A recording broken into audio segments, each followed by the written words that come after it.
Olá, meus companheiros de leitura. Tudo bem com vocês?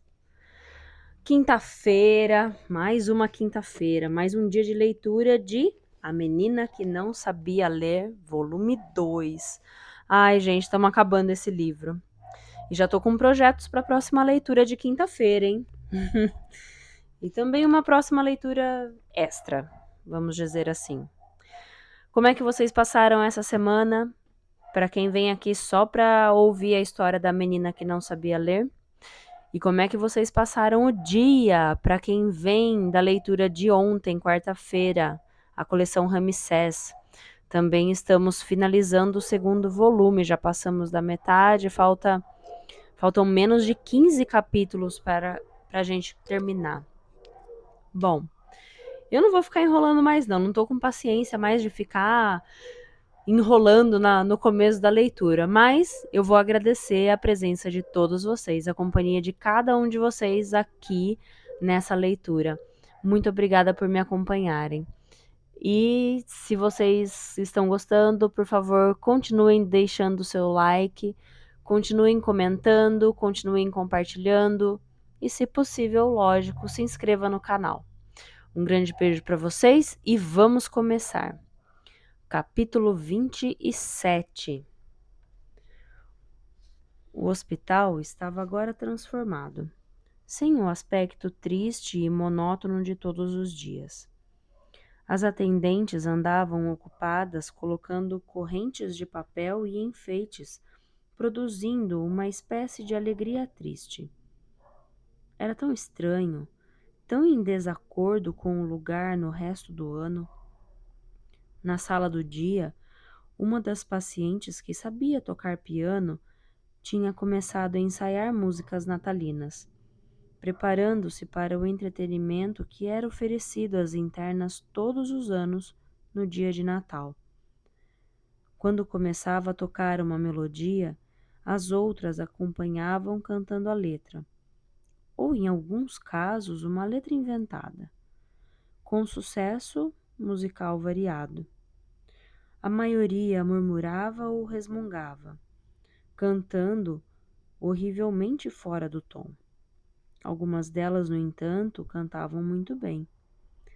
Uma vez, ao entrar na sala, fiquei parado onde estava, incapaz de dar mais um passo ao ouvir uma voz solitária cantando "Escutai, os anjos do arauto cantam", com uma voz cristalina como a água pura de uma fonte. Foi como se tivesse levado um murro no peito. Fiquei sem respiração, os olhos cheios de lágrimas. Senti-me absolutamente impotente enquanto ela continuava a cantar. Parecia resumir toda a esperança do mundo, e isso me fez sentir muita compaixão por alguém ainda poder expressar tanta esperança, mesmo preso em um lugar como aquele. O dia de Natal surgiu claro e iluminado, alegrando a atmosfera geral do hospital. Havia uma grande expectativa no ar, como se alguma lembrança atávica tivesse sido remexida no passado das internas. Uma excitação com o que esse período festivo poderia lhes trazer, apesar de que para elas não havia muito o que esperar. O almoço foi um regalo mesquinho. Serviram sopa de lentilhas com bacon, seguida de frango assado em porções parcimoniosas, suficientes para abrir o apetite, mas não para saciá-lo. Havia mais batatas do que de costume, e até legumes cozidos, coisas que normalmente não se via ali, e também potes com molho, considerado uma verdadeira iguaria. As atendentes eram obrigadas a interromper seu trabalho para evitar que algumas pegassem o molho e o tomassem como fosse cerveja. Terminado o almoço, as internas foram para a sala do dia, onde a pianista iniciou a execução do seu repertório de músicas natalinas, acompanhada por um pequeno coro formado por atendentes e pacientes capazes de cantar bem. Embora a apresentação tenha sido acompanhada por alguns membros da plateia, o que gerou uma inevitável cacofonia. Ainda assim, a atmosfera era alegre e depois de darmos nossa contribuição para a cantoria, Morgan e eu nos retiramos para a sala de jantar dos funcionários para o nosso almoço. Foi um repasto suntuoso com ganso assado, a primeira refeição desse tipo que eu saboreava em 1 ano ou mais, e me atirei a ela com prazer. Tomamos um ótimo vinho tinto e Morgan ficou tão descontraído que pediu uma segunda garrafa, que viramos sem fazer uma pausa sequer. Sob a influência do álcool, todas as minhas ansiedades, toda a tensão das minhas armações foram como que se desfazendo, e eu me senti envolvido pelo espírito acolhedor daquela época do ano ao olhar para Morgan, sentado à minha frente com as maçãs do rosto coradas, entretendo-me com histórias dos longínquos dias de faculdade. E além dele, no cenário de cartão postal, o boneco de neve feito por Jane Pomba sob um sol radiante, no mesmo lugar em que estava havia algumas semanas. Enquanto olhava para ele, tive a sensação de que havia alguma coisa diferente, alguma coisa errada. Ele não parecia ser o mesmo de antes. A princípio, eu não seria capaz de jurar. Mas então percebi que havia alguma coisa estranha em seu nariz. Isto é, no graveto que Jane havia usado para representá-lo. Não estava mais empinado como antes, mas caído sobre a pedra que representava sua boca. Seus olhos também estavam estranhos. Os 2 pedaços de carvão tinham escorregado, dando-lhe um ar de palhaço triste. Senti um aperto no peito. Não conseguia respirar. Meu estômago parecia um buraco vazio, apesar de toda a comida que eu tinha acabado de ingerir. Senti uma espécie de pavor que a princípio me pareceu incompreensível. E então, de repente, entendi tudo. Percebi que Morgan tinha parado de falar. Tentei me recompor.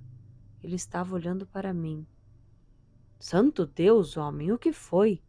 Parece que você viu um fantasma. Quase ri ao ouvir isso, mas aparentemente havia perdido a capacidade de reproduzir qualquer som. Empurrei a cadeira para trás e me levantei, mas não consegui ficar de pé. Senti as pernas tremerem e tive de me apoiar na mesa. O que foi? Perguntou Morgan de novo. Está se sentindo mal? Tomou vinho demais? Ignorei o que ele dizia e fui tropeçando até a porta. Atravessei o corredor em desabalada carreira e, ao sair pela porta principal, quase caí.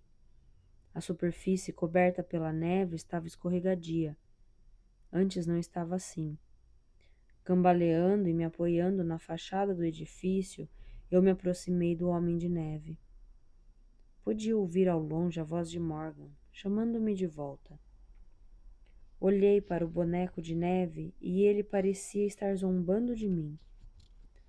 Coloquei a palma da mão em seu rosto e deixei escapar um suspiro ao ver uma gota escorrendo em seu nariz. Era verdade. Ele estava derretendo.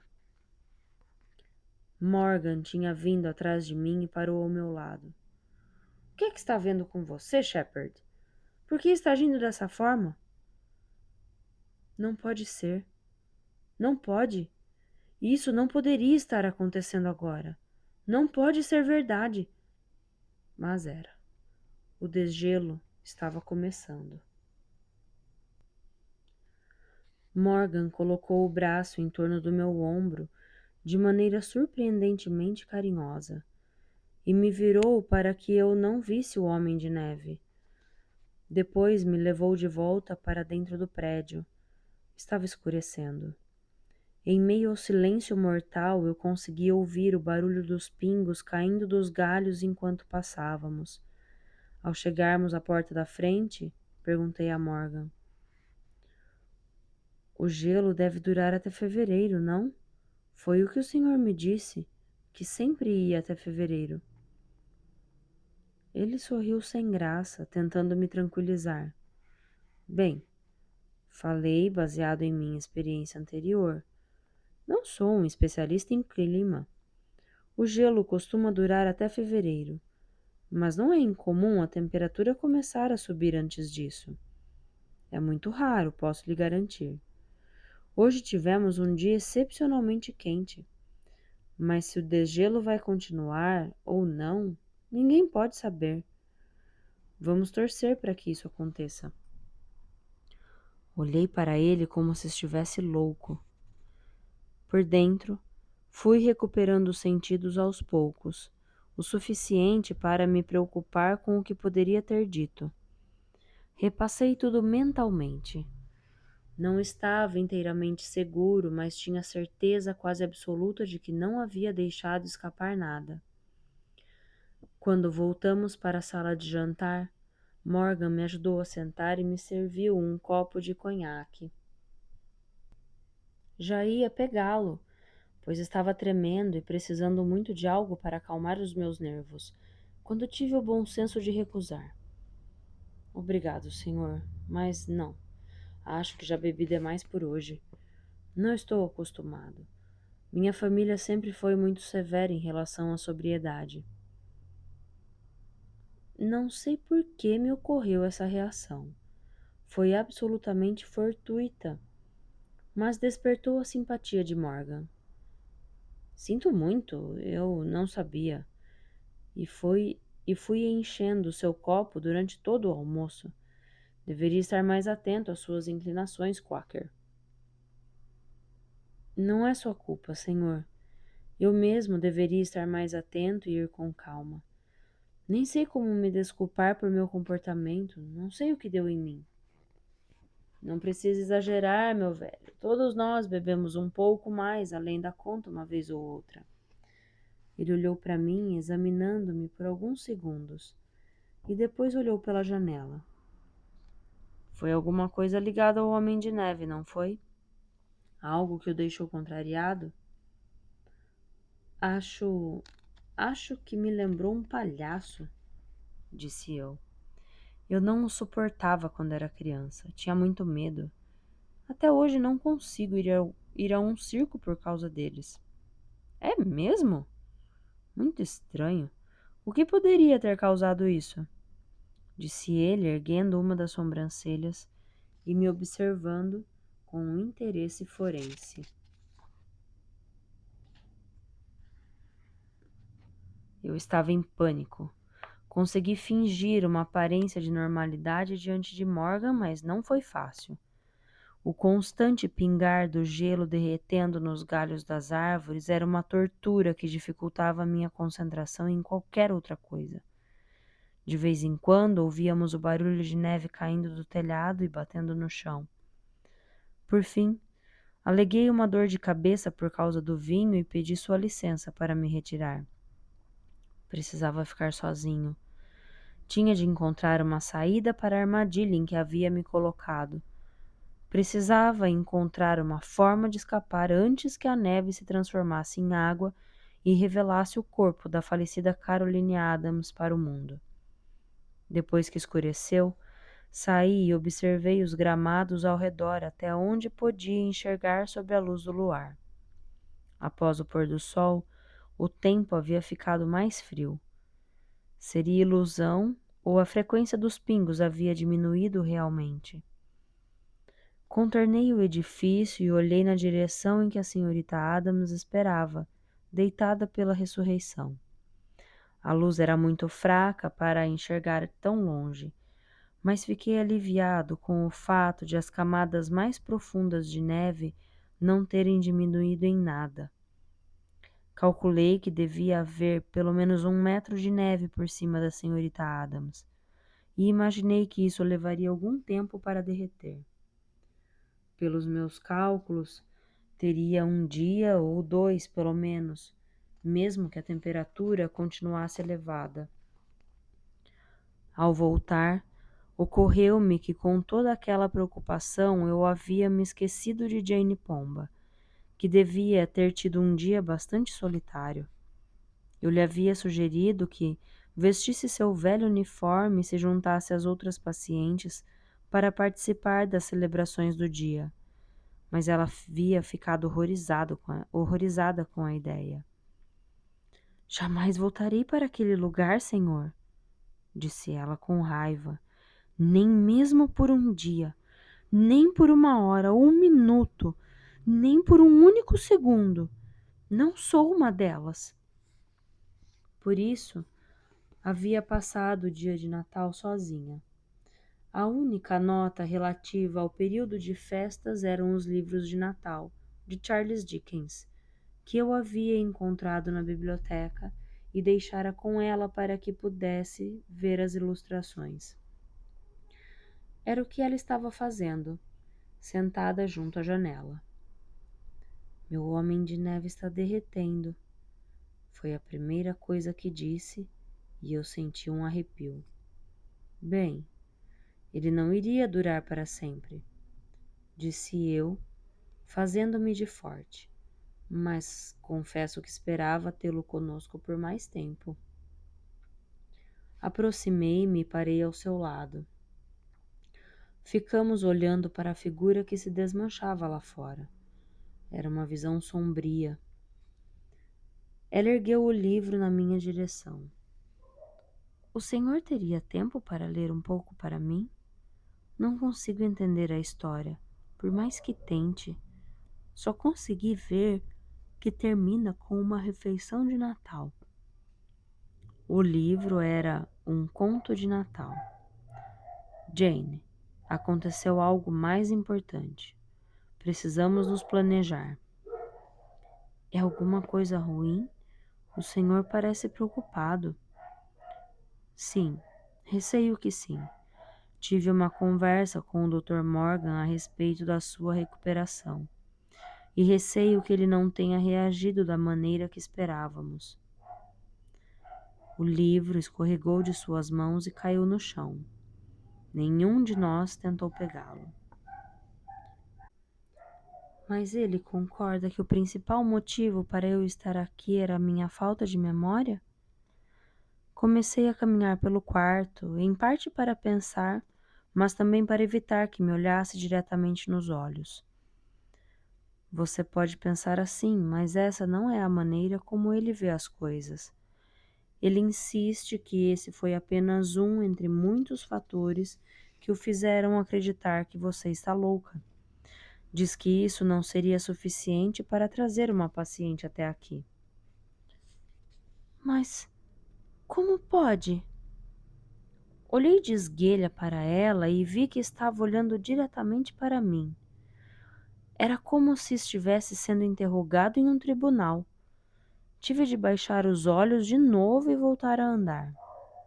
Mas, senhor, não foi apenas a minha memória que melhorou. Agora sei ler. Ele se esqueceu disso? Parei e decidi encará-la. Eu o lembrei desse fato, mas ele se recusou a mudar de ideia. Disse que a maioria das pessoas sabe ler, até mesmo a maioria das loucas. Não é uma indicação de saúde mental. Ela demorou alguns minutos para absorver essa informação. Depois disse: Mas isso não mostra que eu poderia voltar a ocupar meu lugar no mundo? Que posso cuidar de mim mesma? O fato de ter feito tantos progressos não mostra que estou curada?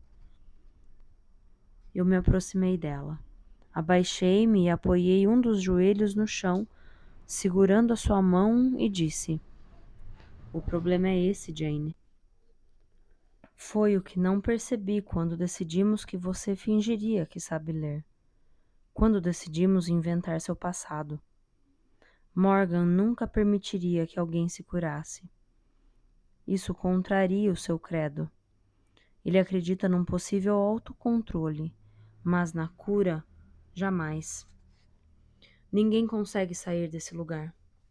É uma sentença de prisão perpétua sem direito à liberdade condicional. Ela corou de raiva e, apoiando-se nos braços da poltrona, ficou em pé. Então, qual é o sentido de tudo isso? Da sua experiência com o tratamento moral? Por que ele permitiu todo esse desperdício de tempo e de esperança, quando não tinha a intenção de reconhecer a minha cura? Em parte, tratou-se de uma indulgência comigo, mas foi principalmente uma forma de provar que eu estava errado e de me convencer de suas ideias para que eu adotasse seus métodos bárbaros com mais entusiasmo. Ela voltou a afundar na poltrona com o rosto coberto de lágrimas, soluçando. Observei-a satisfeito. Era exatamente isso que eu esperava que acontecesse. Por fim, ela deixou cair as mãos e olhou para mim. Então a experiência acabou?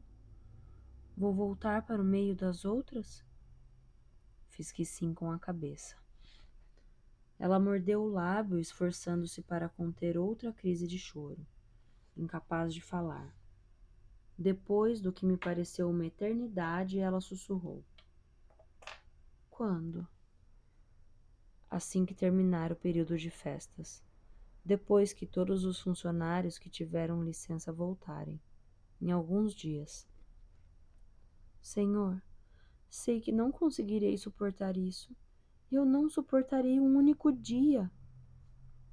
Não vai precisar. Soltei sua mão e fiquei em pé. Vou tirar você daqui. Me tirar daqui? Como? Perguntou ela, incrédula, erguendo a cabeça. Fugindo. Vou ajudar você a fugir.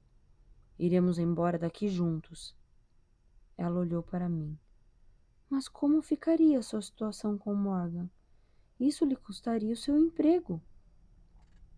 Vou lhe explicar tudo e você terá de fazer exatamente o que eu lhe disser. E fazer a sua parte direitinho. Quanto ao emprego, pretendo fugir com você. Não tenho a intenção de voltar para cá nunca mais.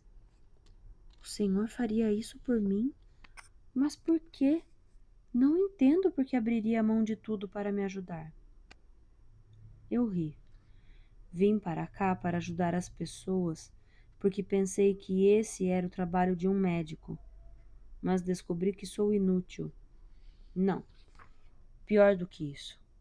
Estou aqui apenas para ajudar a oprimir pobres infelizes encarceradas. Não tenho interesse em ficar se não estou fazendo bem algum. Mais cedo ou mais tarde, eu acabaria me demitindo. E essa notícia, em relação a você, bem, apenas apressou o que eu já estava pensando em fazer. Pelo menos assim poderei salvar uma paciente. Será algo de que poderei me orgulhar após minha vergonhosa passagem por aqui. Ela olhou para mim com um ar de adoração. Era como se estivesse sendo aplaudido de pé. Ah, Senhor, disse ela, com as lágrimas voltando a escorrer em seu rosto. Eu agradeço do fundo do meu coração. Peguei uma cadeira, sentei ao lado dela e sussurrei. Agora ouça, vou lhe dizer o que deve fazer. Fim do capítulo 27. Capítulo 28.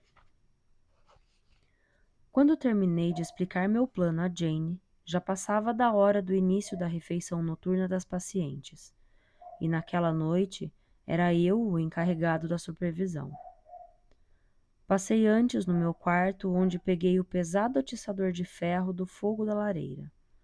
Peguei um par de meias na gaveta e cobri a ponta do atiçador que ia ao fogo, pois estava coberta de cinzas. Com a outra meia, prendi a primeira no lugar. Depois coloquei o atiçador na cintura das calças e cobri com o paletó para que ninguém pudesse ver. Então, me dirigi à sala de jantar das pacientes, torcendo para que ninguém reparasse na rigidez das costas. Parei antes de entrar e me preparei para o que estava por vir.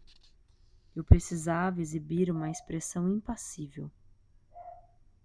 Fui recebido com um olhar insolente por O'Reilly. Está atrasado, disparou ela. Desculpe, Sr. O'Reilly. Prometo que isso não se repetirá. Nunca, nunca mais. Respondi com um grande sorriso. Fiquei satisfeito ao ver que ela havia estranhado minha reação e que durante toda a refeição me dirigiu olhares fugidios, tentando entender o que estava acontecendo comigo. Mantive o sorriso apesar de o coração estar martelando no meu peito e o sangue latejando nas têmporas. Era um plano desesperado que me ocorrera no calor do momento e podia dar tudo errado. Em minha mente revisava todas as possibilidades febrilmente, tentando descobrir alguma falha. Eu não conseguia encontrar nenhuma, mas sabia que isso não significava que elas não existissem. A refeição das pacientes chegou ao fim. Por causa da data, elas não iriam para a cama de imediato. Teriam 1 hora de música na sala do dia. Enquanto as atendentes organizavam as pacientes para que saíssem em fila, O'Reilly desapareceu pelo corredor de trás. Esperei até que todas as pacientes tivessem saído da sala e fui atrás de O'Reilly pelos fundos. Pude ouvir o barulho na cozinha. Era evidente que estava preparando a bandeja que levaria para cima. Escondi-me outra vez no depósito vazio e fechei a porta. Imaginei que O'Reilly não pensaria que eu era idiota o bastante para tentar o mesmo truque 2 vezes. Se ela me trancasse de novo, tudo estaria perdido. Ouvi os passos se aproximando pelo corredor e depois se afastando escada acima. Saí do depósito nas pontas dos pés e fui subindo a escada lentamente. Prestei atenção e percebi que ela estava na escada do 3º andar. Fazendo o máximo de silêncio possível, subi o lance de escada no 2º andar. Parei novamente, para ter certeza de que já estava no corredor de cima, prestes a subir a escada para o sótão. Então, ignorando toda a cautela, subi a escada correndo. Surpreendi O'Reilly no alto da escada com a bandeja nas mãos, surpresa com o barulho dos passos. Você? Sim, eu. Ao subir o último degrau, coloquei a mão nas costas e tirei o atiçador. O que pensa? Ela tentou recuar, mas caiu para trás. A bandeja voou na minha direção, derrubando sopa e água por toda parte. Prato, xícara e jarra de água desceram tilintando pelos degraus de madeira.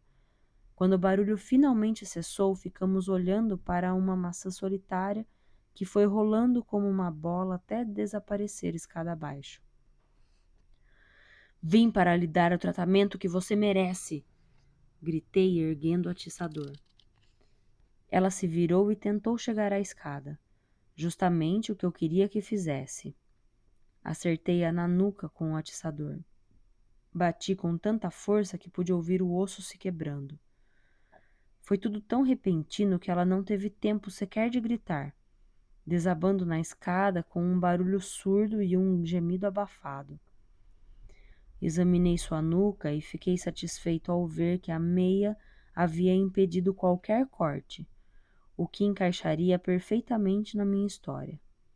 Em vez de uma ferida profunda, não havia nada além de uma profunda depressão na parte de trás do crânio. Coloquei um dedo em sua garganta para sentir se havia respiração. Minha vontade era torcer aquele pescoço e ver os olhos saltarem enquanto eu tirava sua vida. Mas isso de nada me serviria. Eu a virei de forma que ficasse de costas para a escada acima, como se tivesse caído ou sido empurrada. Recolhi algumas coisas que haviam caído da bandeja. Um pedaço de pão, uma caneca de metal. Coloquei-as nos últimos degraus. Depois, coloquei a bandeja no alto da escada, perto da porta da louca, como se O'Reilly a tivesse deixado cair ali. Era muito importante que ela parecesse estar no topo da escada ao cair. Só então, quando comecei a ficar um pouco mais calmo, percebi um barulho atrás de mim e me dei conta de que a louca estava gritando do outro lado da porta, sem dúvida agitada com o barulho. Ignorei-a e examinei o cenário que havia montado até ter certeza de que estava tudo certo. Voltei para perto de O'Reilly e enfiei a unha em seu rosto, descendo o suficiente para provocar um arranhão perverso. Tirei a argola com o molho de chaves de seu cinto e testei na primeira porta até encontrar a chave certa, mas não abri. Deixei a porta trancada com a chave na fechadura e as outras penduradas na argola. Coloquei o atiçador sob o paletó de novo e desci rapidamente. A sala de jantar estava vazia e passei para o corredor da frente sem sequer ser visto. Eu podia ouvir ao longe o som da cantoria. Aproximei-me da escada principal sem encontrar ninguém no caminho e subi correndo. Entrei em meu quarto, tirei as meias da ponta do atiçador e coloquei-as de volta na gaveta. Depois, coloquei a arma do crime em seu lugar habitual. Fim do capítulo 28. Capítulo 29. Quando parei de tremer, desci até o escritório de Morgan. Também dessa vez não encontrei ninguém no caminho, pois as pacientes a essa hora estavam se preparando para dormir, e a reduzida equipe formada pelas atendentes que não haviam tirado folga estava ocupada com essa última tarefa do dia. Do lado de fora da porta, desarrumei o cabelo, entortei a gravata e rasguei a parte da frente da camisa. Depois bati e abri a porta antes que Morgan tivesse a chance de responder. Ele estava sentado em sua cadeira e olhou para mim, quase engasgou diante da minha figura desgrenhada. Por Deus, homem, o que aconteceu com você? Aconteceu. Fiquei parado, ofegante, como se tivesse corrido até ali. Eu já havia representado um número suficiente de mensageiros levando más notícias para ser convincente no papel. Morgan ficou me olhando boquiaberto, acenando involuntariamente com a cabeça, esperando alguma explicação. Desculpe, vim correndo até aqui, murmurei, arfando, como se não conseguisse respirar. O senhor precisa vir comigo. Acho que a senhora O'Reilly está morta. Morta? Ele parecia atordoado, como qualquer pessoa ficaria diante de uma notícia tão chocante, para fazer qualquer outra coisa além de repetir a palavra. Como? Perguntou, levantando-se. O que aconteceu? Morta, senhor, pela louca que colocou fogo em seu escritório e me atacou. Ele ficou lívido, parecia um fantasma. O sangue desapareceu de seu rosto. O senhor precisa vir comigo imediatamente, antes que outra pessoa encontre o corpo. Eu me virei e saí da sala. Ouvi seus passinhos apressados atrás de mim, correndo até me alcançar. Como foi que ela morreu? Perguntou, sem parar de andar. Foi empurrada da escada, senhor. Cheguei no momento em que aconteceu, mas tarde demais para salvá-la. A essa altura estávamos no corredor dos fundos e comecei a subir a escada. Eu não entendo, disse ele. Você disse que viu, mas o que estava fazendo aqui? Queria fazer uma pergunta à senhora O'Reilly sobre uma das pacientes. Respondi, fazendo a volta para o segundo lance da escada. Queria falar com ela antes de me recolher. Percebi que ela saiu pela porta de trás da sala de jantar e fui atrás dela. Infelizmente, estava muito atrás para impedir o que aconteceu. É melhor continuarmos em silêncio, senhor, para não chamar a atenção das atendentes que ficam de guarda na ala de segurança. De fato, podíamos ouvir suas vozes no andar de cima, gritando com as internas para que se aquietassem e dormissem. Chegamos ao pé do último lance da escada, a que levava ao terceiro andar para o sótão. Fui na frente e peguei a maçã, que continuava no degrau onde havia caído. Morgan ficou olhando como se nunca tivesse visto uma maçã na vida. A senhora O'Reilly estava levando uma bandeja com comida para a paciente. As coisas se espalharam com um ataque. Ataque? Morgan murmurou. Não parecia uma pergunta. Tive a impressão de que ele estava registrando a palavra e seu significado. Assim que fizemos a curva da escada, demos com o corpo sem vida da Sra. O'Reilly estendido nos degraus de cima. Morgan passou por cima de mim e se agachou para verificar o pulso como eu havia feito na garganta. Depois encostou o ouvido em seu peito. Por fim, balançou a cabeça olhando para mim. Você tem razão. Ela está morta. Ele precisou fazer um esforço para se levantar, e eu lhe estendi o braço para ajudá-lo. Nossos rostos se aproximaram e ele me olhou nos olhos como um homem assustado. Como foi que aconteceu? O que foi que você viu? Eu estava no fundo da escada, abaixo da curva. Ouvi o barulho de chave sacudindo e depois o barulho de uma chave abrindo uma fechadura. Assim que cheguei ao meio da escada e olhei para cima, vi uma porta se abrindo e a louca correndo para cima de O'Reilly. A bandeja voou e as coisas se espalharam pela escada. O'Reilly foi pega de surpresa e, com as mãos ocupadas pela bandeja, não conseguiu oferecer resistência ao ataque. Quando a bandeja caiu, a mulher já estava enfiando as unhas e arranhando seu rosto. A fúria do ataque levou O'Reilly a perder o equilíbrio e cair da escada. Ela parou alguns degraus abaixo e eu ouvi. Sim? Olhei bem nos olhos dele e disse: Senhor, foi um barulho horrível, de osso quebrando. Ele piscou os olhos várias vezes. Ficamos ali parados, olhando para o corpo, os olhos vidrados de O'Reilly olhando para nós. Eu não gostei de seu olhar, que parecia contradizer a minha história. Inclinei-me e fechei seus olhos. Ergui sua cabeça e examinamos sua nuca.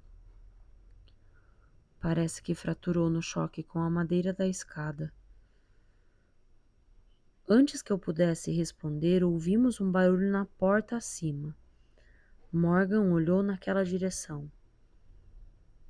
A paciente está presa em seu quarto, disse eu, apontando para minha camisa rasgada.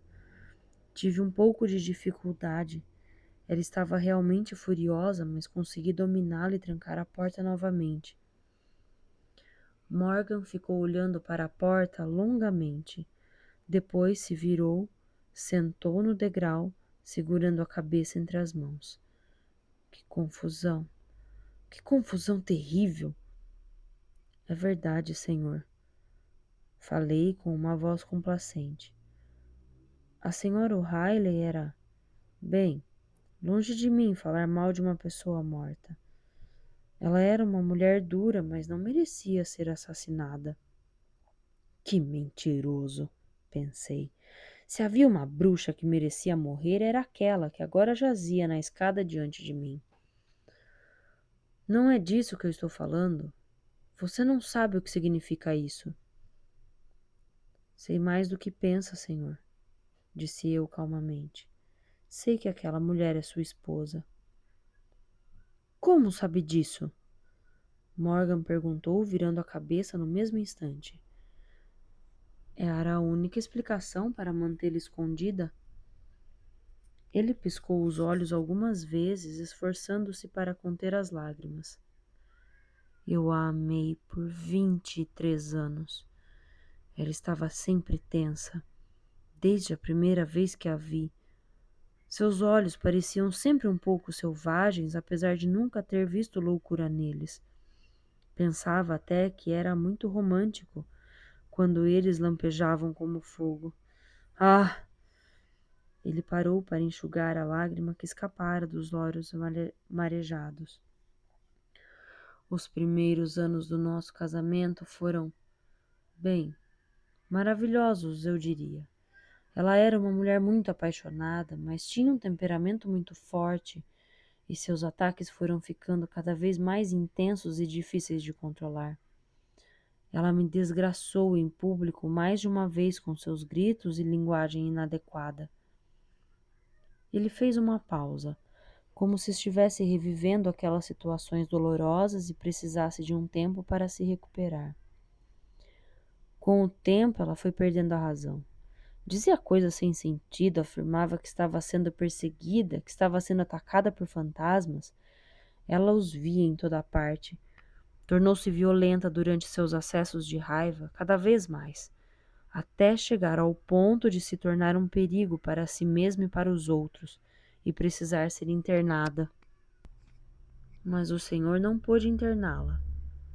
Não, eu não pude. Ele olhou para mim com os olhos suplicantes. Eu havia trabalhado no sanatório da cidade. Sabia como era o tratamento naquele lugar. Não podia condenar a mulher que eu amava àquele tratamento. Foi então que me indicaram para este cargo. Ninguém me conhecia aqui ou sabia que eu era casado.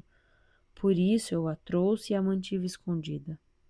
Assim, poderia vê-la. E no lugar do duro tratamento que receberia no sanatório, poderia lhe dar amor e tratá-la com ternura. Pensei que assim poderia evitar que piorasse. Então ele parou, tomado pelos soluços. Fiquei em silêncio esperando que continuasse. Não funcionou, disse eu, quebrando o silêncio.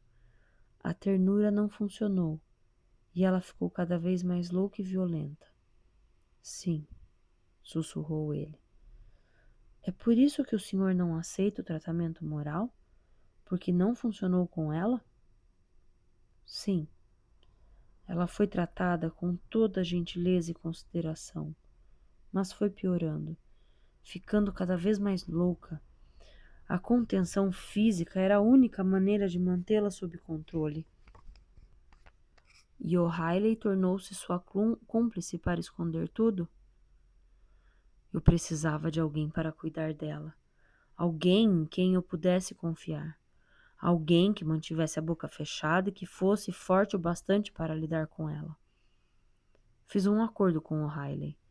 Eu lhe pagava um pouco mais e ela ficava quieta.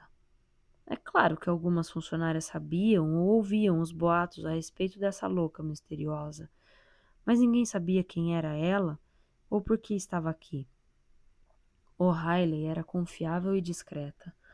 Conseguia manter Bella sob controle, apesar de estar praticamente começando a me chantagear, exigindo cada vez mais dinheiro.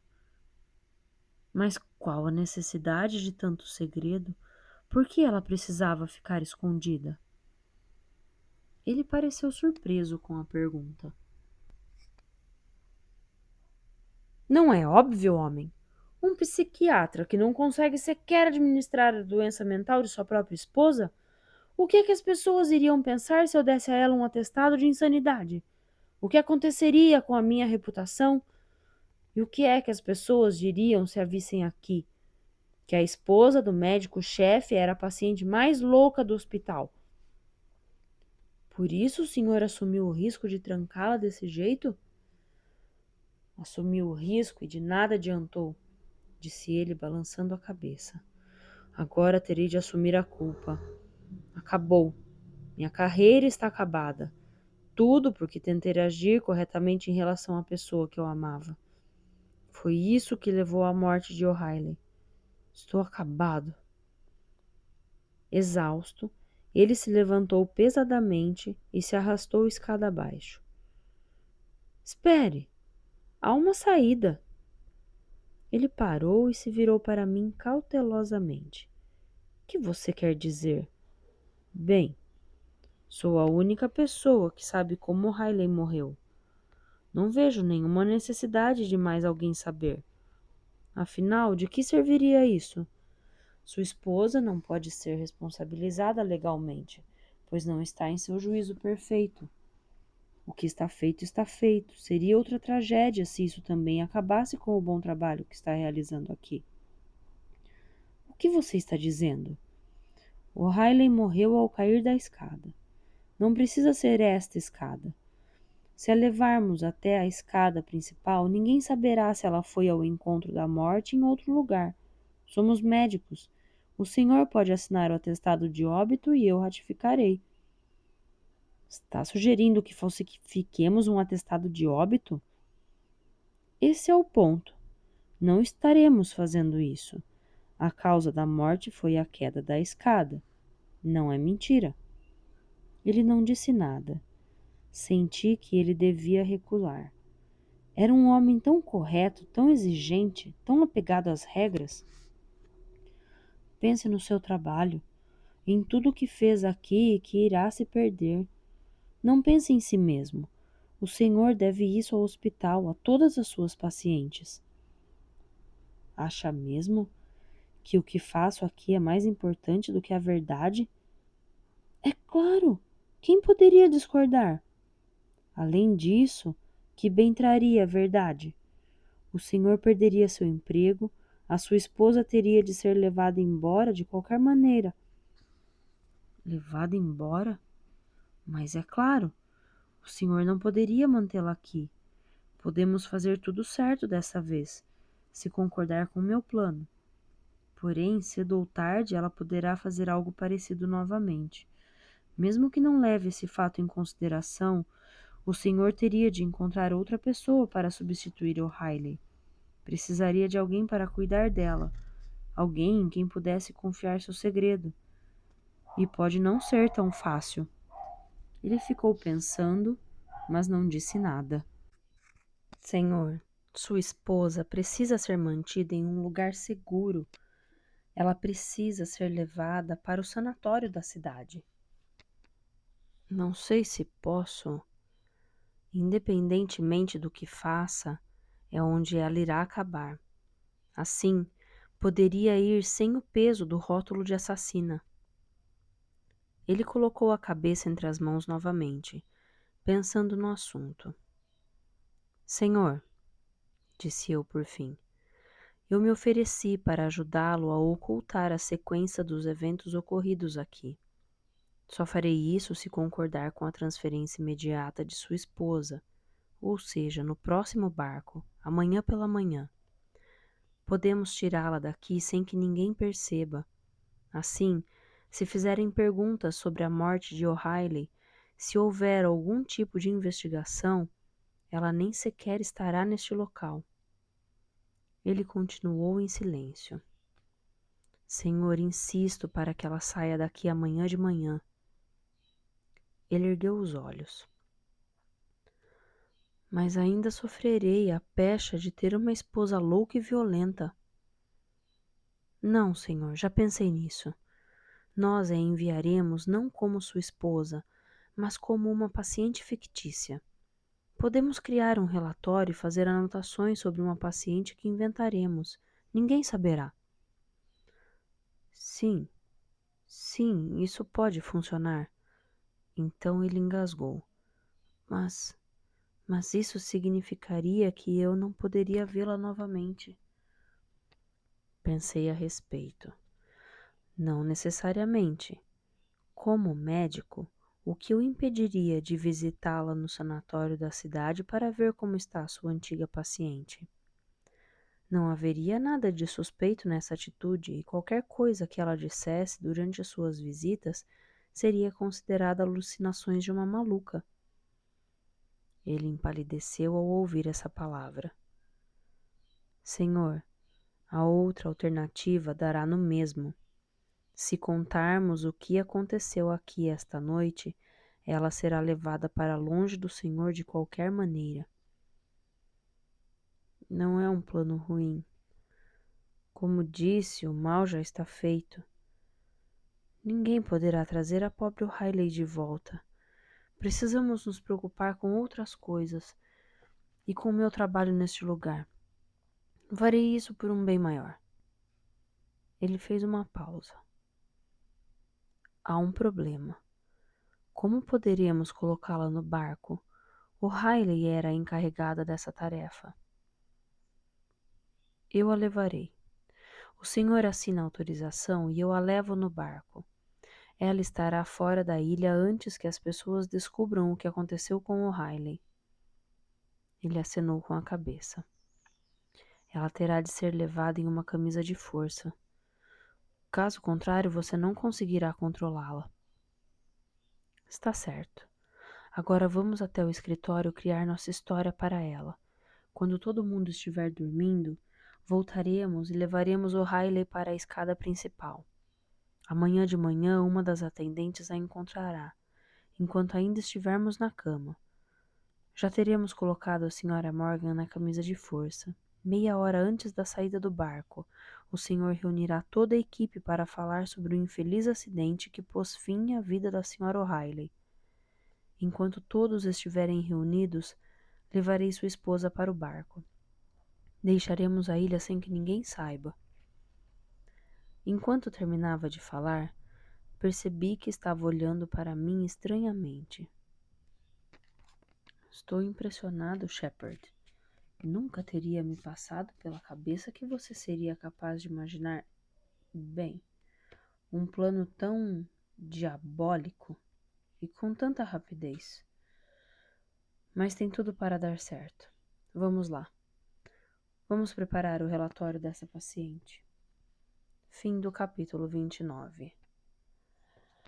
Companheiros de leitura! Meu Deus, mas que coisa! Gente, a gente tá nos últimos capítulos. Me deu uma vontade de ler tudo agora pra vocês e terminar, mas eu quero criar um suspense. A próxima leitura, na semana que vem, eu já leio os 3 últimos capítulos desse volume, dessa coleção. E eu quero saber de vocês, o que vocês acham que vai acontecer nesse final. Me deixem aí as suas impressões. Pensem durante essa semana e semana que vem voltem aqui, porque eu quero ler os comentários e eu quero acompanhar com vocês o desfecho dessa história. Mas que reviravolta, hein? Senhor! Deixem o like, deixem os comentários, se inscrevam no canal se puderem, compartilhem o vídeo se quiserem, se estão gostando. Muito obrigada pela companhia de vocês e até a semana que vem. Tchau!